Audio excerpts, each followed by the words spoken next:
Buenas noches. Esta semana hemos debatido mucho acerca de la intención del presidente López Obrador de integrar a la Guardia Nacional a la Secretaría de la Defensa Nacional. Hoy esta institución depende de la Secretaría de Seguridad y Protección Ciudadana. Vamos a seguir debatiendo esto porque hay muchas aristas, muchos ángulos desde el que abordar este tema. Desde luego está el tema de la eficacia de la Guardia Nacional como institución militar, pero también la manera en que pretende el presidente de trasladar la Guardia Nacional a la Secretaría de la Defensa Nacional a través de un decreto o posiblemente de una reforma secundaria a la ley secundaria, cuando esto contraviene claramente a la Constitución. Saludo para debatir este tema a Blanca Heredia. Blanca, ¿cómo estás? Muy buenas noches. Muy buenas noches, Leo. Muy buenas noches, Cata. Y a Catalina Pérez Correa. Catalina, ¿cómo estás? Muy buenas noches. ¿Qué tal? Mucho gusto verlos. Buenas noches. A ver, yo les pregunto así de entrada, ¿debe de estar, Blanca, la Guardia Nacional en la Secretaría de la Defensa Nacional, sí o no? A ver, me parece que hay razones que lo llevarían uno a pensar que si queremos esta Guardia Nacional, ¿sí? Subrayo, si queremos esta Guardia Nacional, si nos parece que esa es una buena idea, mantenerla, sí nos tenemos que hacer cargo del hecho que, como señaló en su artículo esta semana Alejandro Jope, pues el grueso de los que integran la Guardia Nacional son efectivos del Ejército, que están ahora con licencia en la Guardia Nacional. Y que si queremos, insisto, que permanezca esa Guardia Nacional, pues tenemos que encontrarle alguna solución a ese problema, porque las carreras militares ofrecen en México uno de los poquísimos canales de movilidad social, ¿cierto? ¿Sí? Y de prestigio social. Si de pronto ya no tuvieran esa posibilidad de permanecer como miembros del Ejército se convirtiera en una institución totalmente civil, pues hoy por hoy estamos hablando de que alrededor de 80%, cerca de 80% de los integrantes de la Guardia Nacional tendrían que dejar.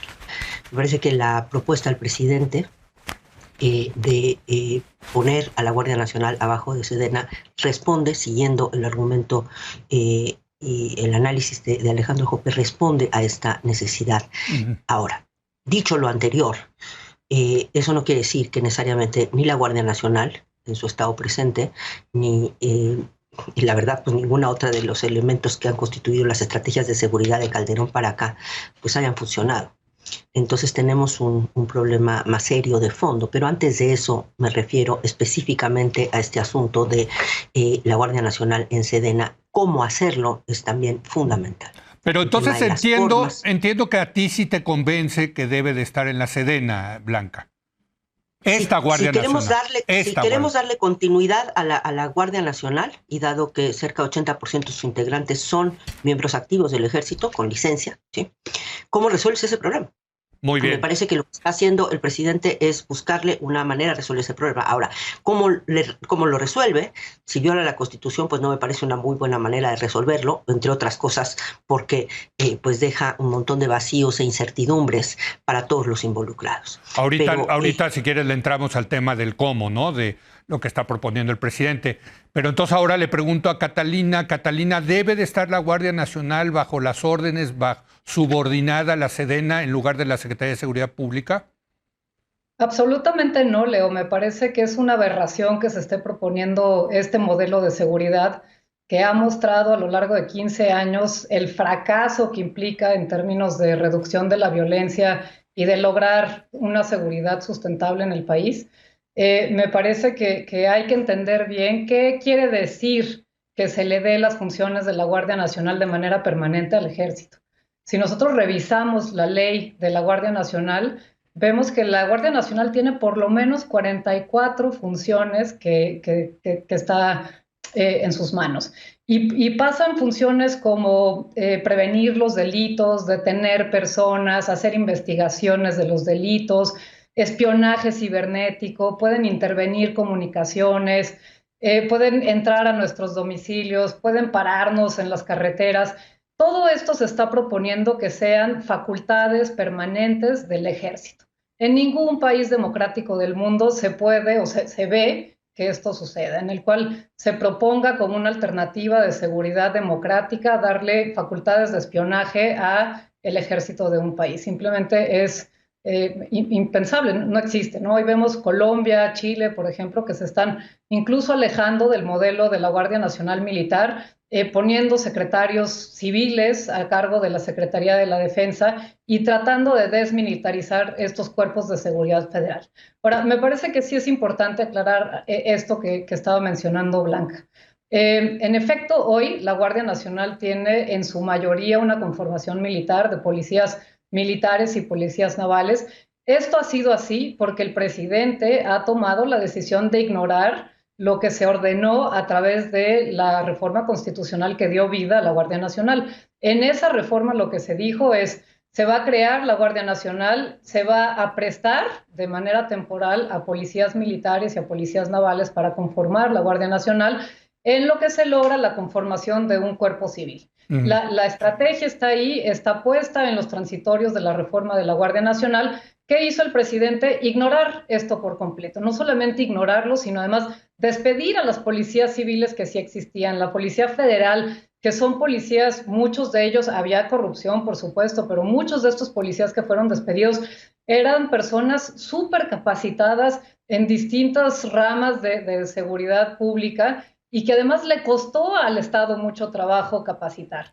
Pero déjame, perdón que te interrumpa, Catalina, porque lo que estás diciendo es muy importante en el sentido de que el presidente siempre quiso que la Guardia Nacional dependiera de la Sedena y fuera una institución militar. Tuvo que llegar a un compromiso para sacar la reforma constitucional y la ley secundaria de la Guardia Nacional. Pero desde el día 1 se ha pasado por el arco del triunfo estas legislaciones y hoy, estarás de acuerdo, de facto la Guardia Nacional depende de la Sedena. Entonces, ¿no vale la pena hacer de jure lo que ya existe de facto? No, por supuesto que no. Es como decir, vamos a institucionalizar cualquier cosa que es ilegal. Me parece que no. Lo que tienen que hacer es respetar la Constitución. Realmente me parece terrible la respuesta de, bueno, como ya incumplimos con la Constitución los pasados 3 años, entonces pues ya mejor cambiamos la Constitución para que así quede. No, queda tiempo. Tienen que tomarse en serio el formar un cuerpo civil como mandata la Constitución. Es increíble que cada vez que algo no les gusta de la Constitución lo ignoran, y cuando ya pues no queda más, pues entonces cambiamos la Constitución, ¿no? Es la Constitución de papel, o papel con agua, porque ni siquiera tiene ninguna cosa, ¿no? Lo que tendrían que hacer hoy, tomarse en serio qué dice la Constitución y tomarse en serio el hecho de que cuando se acabe el periodo transitorio que tiene la Constitución, se van a regresar los policías militares y los policías navales al ejército. Y entonces dejar de contratar en el ejército como lo están haciendo ahora y empezar a contratar a través de plazas que están en la Guardia Nacional, crear esas plazas y tomarse en serio las obligaciones que están establecidas en la Constitución. Hay tiempo para hacerlo, lo único que tienen que hacer es tomarse en serio para hacer condiciones dignas para esos policías, para que la gente que quiera presentarse para los concursos y el entrenamiento que haya ahí, lo haga. Simplemente no lo están haciendo y la respuesta no puede ser, pues no lo están haciendo, no lo hicieron y entonces pues cambiamos la Constitución o de plano ignorémosla y ya. No, yo no, que quede claro, yo no estoy de acuerdo con eso, pero pues es lo que está ocurriendo de facto. Afortunadamente logramos ya contactar a Alejandro Ope. Alejandro, ¿cómo estás? Muy buenas noches. ¿Qué tal, Leo? Buenas noches, auditorio. Alejandro, la pregunta que hemos puesto sobre la mesa, ¿debe de estar la Guardia Nacional bajo el mandato, bajo las órdenes subordinadas a la Secretaría de la Defensa Nacional, sí o no? No, por varias razones. Uno, porque nuestro sistema de seguridad y justicia tiene de arranque un déficit de rendición de cuentas, y si bien la Sedena tiene muchas virtudes, la transparencia no es una de ellas. No está de más recordar que de 1946 a la fecha no ha habido un solo secretario de la Defensa Nacional que haya sido removido de su cargo antes de finalizar el sexenio. De 1946 a la fecha, insisto, ¿no? Es decir, hay una suerte de autogobierno muy potente dentro de las Fuerzas Armadas, ¿no? Y esto agudiza nuestro problema de rendición de cuentas, ¿no? Y de transparencia en el sistema de seguridad y justicia. Esa es una razón de fondo. Segundo, no hay... Si esto fuera un éxito, si dijera, bueno, es que han utilizado a las Fuerzas Armadas, digo, de manera simulada o de manera soterrada a las Fuerzas Armadas en tareas de seguridad pública en estos 3 años, y esto ha sido un éxito, pues dijeras, bueno, pues a lo mejor, pero no lo ha sido. No lo ha sido porque la Guardia Nacional no atiende los problemas de seguridad de la cotidianidad. Déjame darte un dato que sale del Censo Nacional de Seguridad Pública Federal. El primer año de operación de la Guardia Nacional, pusieron a disposición del Ministerio Público por el delito de homicidio doloso exactamente 6 personas. Nada en un más. año que hubo 36,000 homicidios. ¿6 personas? Nada 6 más. personas. La Guardia Nacional pone a disposición, hace menos puestas a disposición que la Policía Federal y tiene supuestamente 3 veces más elementos. Pues bueno. Entonces, digamos, para socavar el marco constitucional, entrar en conflicto con una vasta,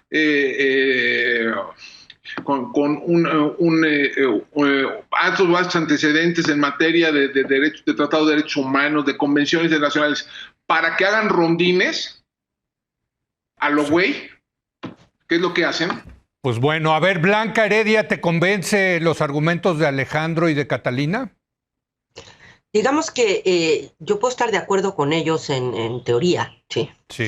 Lo que me parece que tenemos que hacernos cargo es que, más allá de la importantísima discusión sobre la constitucionalidad de la medida que sea que decida impulsar el presidente López Obrador para que la Guardia Nacional se quede bajo Sedena, hay un problema de fondo que no hemos resuelto y que no ha resuelto el presidente López Obrador, pero tampoco resolvió el presidente Peña y tampoco resolvió el presidente Calderón. Y es el problema más general, digamos, de la inseguridad, la violencia, y cuál es el marco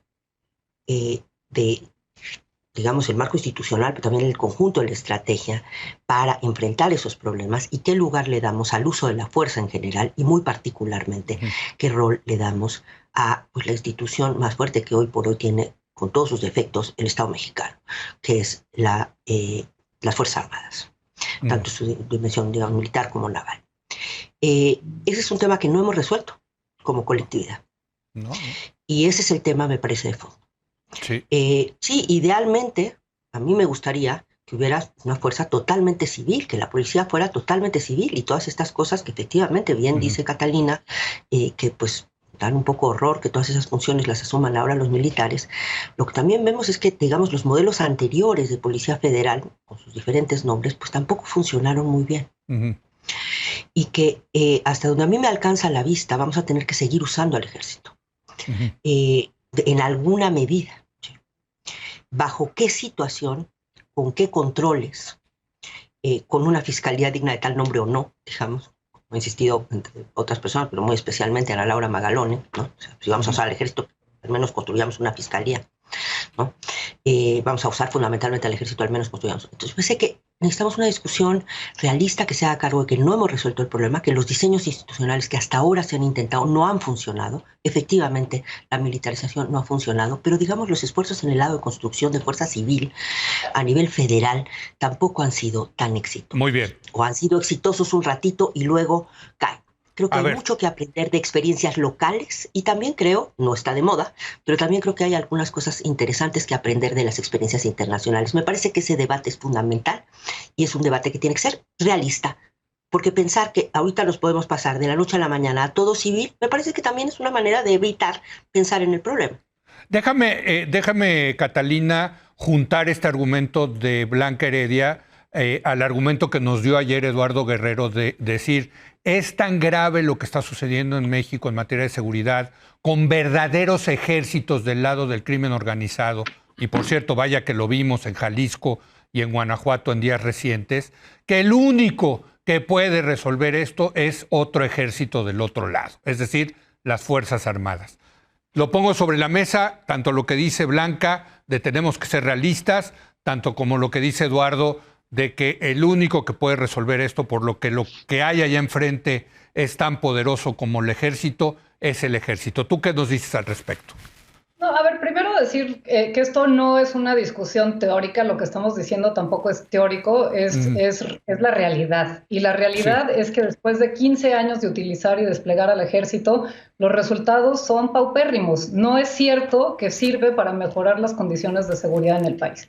No, de este lado, a ver, hay razones teóricas para no hacerlo y tienen que ver con el Estado democrático, con la calidad democrática, con la rendición de cuentas, con la transparencia, con las violaciones de los derechos fundamentales, que además ahí ya nos metemos al terreno de la realidad. Pero la fundamental no tiene que ver con teoría, es un modelo de seguridad que no funciona.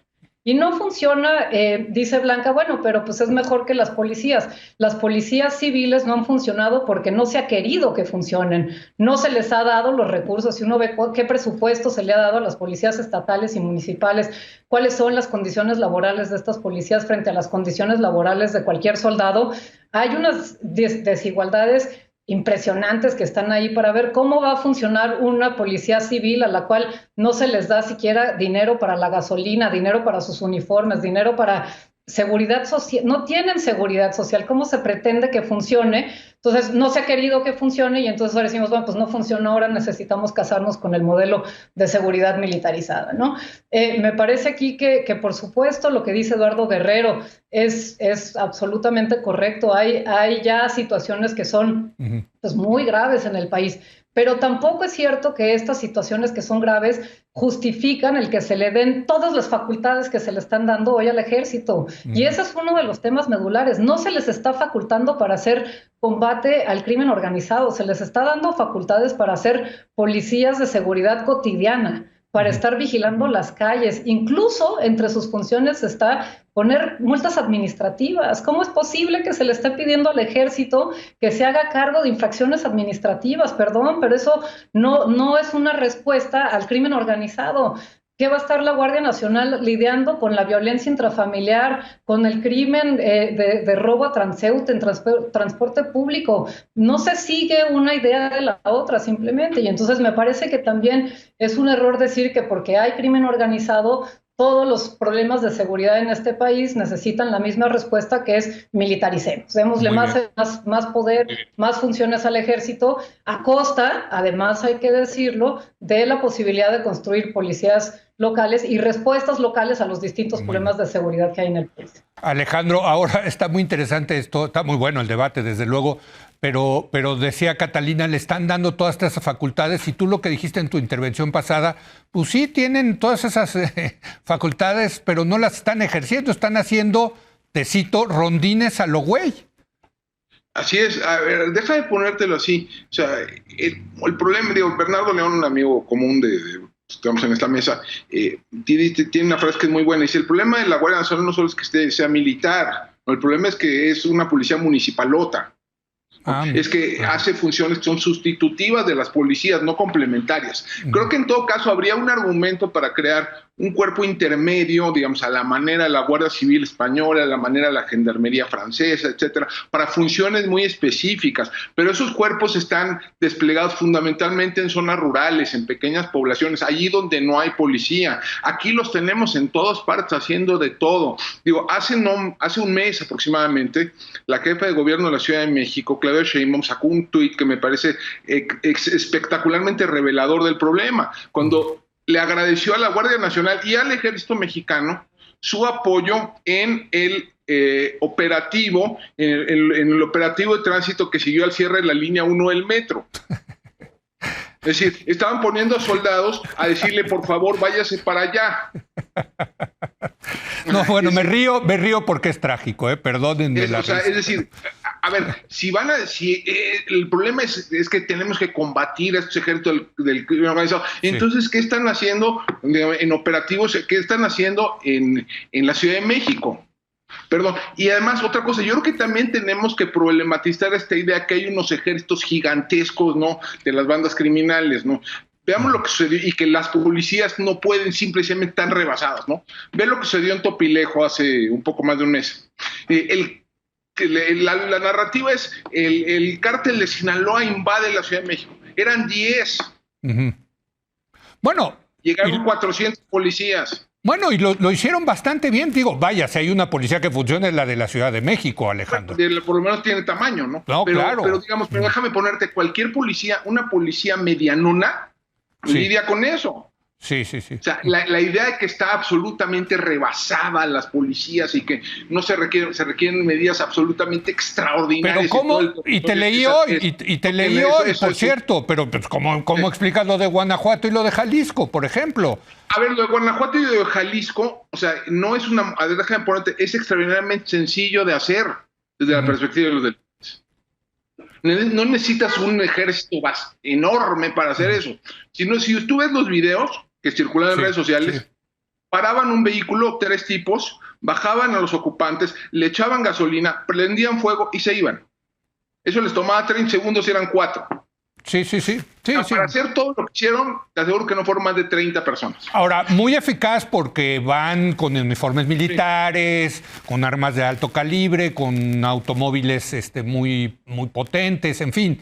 O sea, sí generan miedo, sí generan terror. No, a ver, es eficaz desde el punto de vista comunicacional, pero eso yo creo que no es razón suficiente para decir que no hay más alternativa que las Fuerzas Armadas. Yo creo que eso es lo que tenemos que por lo menos que discutir. Bueno, está muy bueno el debate. Me queda poco tiempo y sí quiero dedicarle una última ronda, Blanca, al tema de cómo hacer esto, ¿no?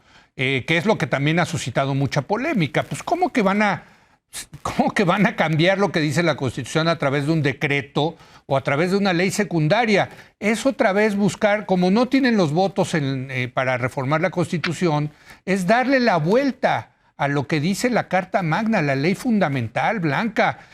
Eso, perdón, pero es muy autoritario. Coincido contigo en que es muy grave. Sí quisiera acotar que en el caso de seguridad, los 2 presidentes anteriores de México, pues también, digamos, se toparon con un marco constitucional que no les daba bien para hacer lo que querían hacer en materia de seguridad. Y con esto no se trata simplemente se trata de entender el problema, ¿sí? O sea, han enfrentado unas restricciones desde el punto de vista constitucional que corresponden bien a una cierta idea de un diseño constitucional, pero que cada vez se alejaron más como de la realidad del país. Y todos ellos fueron enfrentando y lidiando de distintas maneras. Calderón al final de su sexenio dándole, digamos, cobertura legal a lo que había venido haciendo el ejército durante todo su sexenio. Y Peña Nieto también, digamos, tensando toda la parte legal. Desde luego que un acto como el que ha anunciado el presidente pensaría muchísimo más de lo que hasta en su momento tensaron Calderón y Peña Nieto, pero sí me parece que nos revela algo con respecto a la distancia, digamos, entre el marco constitucional y una realidad que no parecen estar bien empatadas, ¿sí? Eso requeriría esa discusión nacional de fondo, permitiría generar, digamos, un acuerdo nacional que tuviera la legitimidad que solo le puede dar la Constitución. Perdón, Blanca, perdón que te interrumpa, porque esa discusión se dio en el 2019 y la oposición votó a favor de la Guardia Nacional con la condición de que quedara bajo el mando civil de la Secretaría de Seguridad y Protección Ciudadana. O sea, esa discusión sí se dio políticamente entre el Ejecutivo y el Legislativo en 2019. Y ahora el presidente quiere cambiar ese compromiso democrático que quedó en la ley.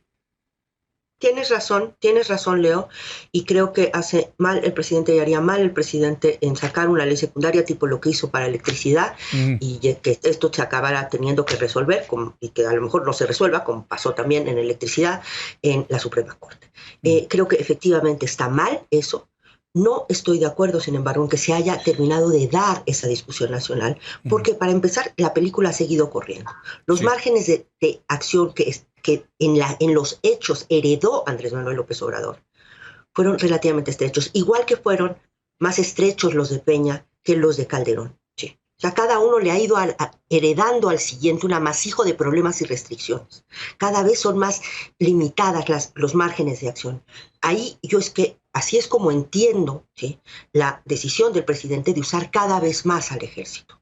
Con todo lo que atiendo, digamos, lo que además, bueno, es un gran especialista, reconocidísimo, Alejandro, sobre este tema, Cata también, digamos, específicamente sobre el tema de seguridad, Alejandro, digamos, más allá de entrar en los detalles, lo que me parece que no hemos acabado de resolver como sociedad, y no veo ningún político que lo haya dicho, es cómo vamos a resolverlo. ¿Y qué lugar tiene la fuerza en las condiciones actuales? ¿Qué lugar tiene el ejército? ¿Cómo hacemos para acotarlo? Porque lo que sí está claro, y coincido, no puedo coincidir más con Catalina, es que la estrategia hasta ahora no ha funcionado. Pues sí, no, bueno, pues ahí están los resultados. Catalina, ¿cómo ves tú lo que está proponiendo el presidente pues para reformar la Constitución sin reformar la Constitución, ¿no? A ver, yo creo que tienes razón en lo que dices, Leo, sobre que esta discusión sí se dio y creo que se repite, nos pasó lo mismo con la Ley de Seguridad Interior, Sí. decir, no, es que hay que volver a discutir todo y aquí lo platicamos en este mismo espacio, Leo. Sí, claro. Y entonces decían, no, es que ya no hay alternativas, tenemos que volver, y luego López Obrador dijo, por supuesto que hay alternativas, vamos a cambiar el rumbo de esto para tratar algo distinto, y ahora 3 años después de continuar en el mismo camino, tenemos los mismos resultados y exactamente estamos en la misma posición, ¿no? Ya, es que ya no podemos, entonces démosles un marco legal, necesitamos ahora ya reformar la Constitución para que esto quede ahí y nos casemos de por vida con este modelo que ha sido un fracaso, ¿no? Yo nada más agregaría una cosa que me parece que se ha quedado fuera del debate y es... Se les está pidiendo también a los miembros de las Fuerzas Armadas que participen en una violación flagrante de la Constitución. Eso es lo que hoy por hoy está haciendo el presidente, y si emite este acuerdo, lo que va a estar haciendo es por decreto presidencial pedirle a las Fuerzas Armadas que violen la Constitución. Y me parece que es muy grave la posición en la que se pone a las Fuerzas Armadas en ese sentido, y más cuando el Poder Judicial ha decidido mantenerse al margen y en silencio, sin decir nada, y patear el bote hasta que parece ser, hasta que termine este gobierno, ¿no? Entonces hay un limbo jurídico ahí en el que es evidentemente inconstitucional lo que está pasando. Hay una orden hacia el ejército para que incumplan la Constitución, y el Poder Judicial pues está haciendo caso omiso de estas controversias que se están presentando y acumulando. Un dato nada más, la controversia más vieja que se ha presentado tiene 6 años en el escritorio de los ministros. 6 años, hay 8 recursos constitucionales, municipios, estados, la Cámara de Diputados, vamos, ahí están y la Corte no resuelve. También me parece que hay un problema de inacción por parte de la Corte y del Poder Judicial.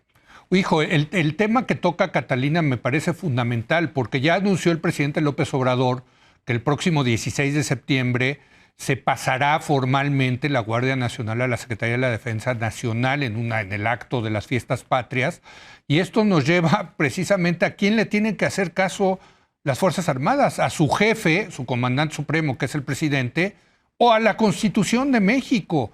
Es un tema fundamental, toral. Yo no lo había visto, fíjate, pero sí deja a las Fuerzas Armadas en una posición pues muy incómoda, hay que decirlo. Alejandro, ¿tú qué opinas sobre las maneras del presidente? Mira, creo que hay una contradicción de fondo, ¿no? O sea, el presidente supuestamente quiere trasladar la Guardia Nacional a la Sedena para blindarla contra pues, la posible corrupción que pudiera sufrir en una institución civil, pero la pretende blindar con un procedimiento que es a todas luces inconstitucional. O sea, entonces, no es un blindaje muy sólido que digamos, ¿no? O sea, el que a debate mata, al que decreto mata, a decreto muere, ¿no? Deja de ponerlo así, ¿no? Pero además aquí hay otro, sí hay un punto que yo quisiera destacar. Sí. ¿Por qué lo está haciendo el presidente? ¿Por qué la urgencia de hacer esto? Y la urgencia creo que viene de la propia Sedena. Creo que a quien le está desesperado por sacar esto es la propia Sedena, por varias razones. Una, porque, o sea, reconocen que la simulación con la que han venido construyendo la Guardia Nacional hace tremendamente frágil a la institución. O sea, hoy como está en 24 horas la cerramos, sin pasar por el Congreso. Bueno, prácticamente. Nada más retiras 80% de su personal que tiene plaza y sueldo en Sedena o Semar. Y se regresan, digamos, al ejército de la Marina. Y por simple acto administrativo, no tiene que pasar por el Congreso. Pero más importante, yo creo que han venido, o sea, se han venido acumulando las irregularidades administrativas en este proceso. Es decir, técnica, deja de ponerte, no estoy muy seguro que estos procesos, digamos, de comisión de personal de Sedena o de Semar a la Guardia Nacional estén bien documentados. Lo mismo con los cuarteles, lo mismo con los vehículos.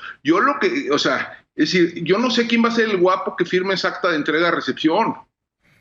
Pues sí. ¿No? O sea, Sí. Eso va. Yo también. creo que sí les urge resolver este margallate administrativo que han venido creando. Y la presión viene, yo creo que viene de allá. O sea, no es que sí lo están poniendo en una posición incómoda, pero porque ya están en una posición incómoda. Bueno, llevan muchos años quejándose de eso. De hecho, alguna vez tuve yo aquí un debate con Catalina, ya no sé hace cuántos años, Catalina, ¿no? Pero creo que fue en el sexenio de Peña Nieto, cuando lo de la seguridad, la ley de seguridad interna. O sea, César Camacho. Sí, exacto. O sea, llevamos años en que los militares se quejan que no tienen los instrumentos jurídicos para resolver este tema de la inseguridad. Bueno, pues seguimos acá 6 años después. ¿Qué les puedo decir? Oigan, pues muchas gracias. La verdad he aprendido mucho de esta mesa, la verdad que de súper primer nivel. Gracias, querida Blanca. Gracias, querida Catalina. Gracias, querido Alejandro, por estar el día de hoy con nosotros. Muy buenas noches. Gracias a ti, Leo. Gracias. Chao. Gracias. Mucha salud. Qué nivel, qué bárbaro, ¿qué le puedo decir? Este tipo de mesas son las que nos motivan a seguir aquí en Es la Hora de Opinar. Vamos a una breve pausa, regresamos con Raúl Feliz, especialista en temas económicos y financieros, para hablar del tema de la inflación, tanto allá en Estados Unidos como acá en México. Regresamos.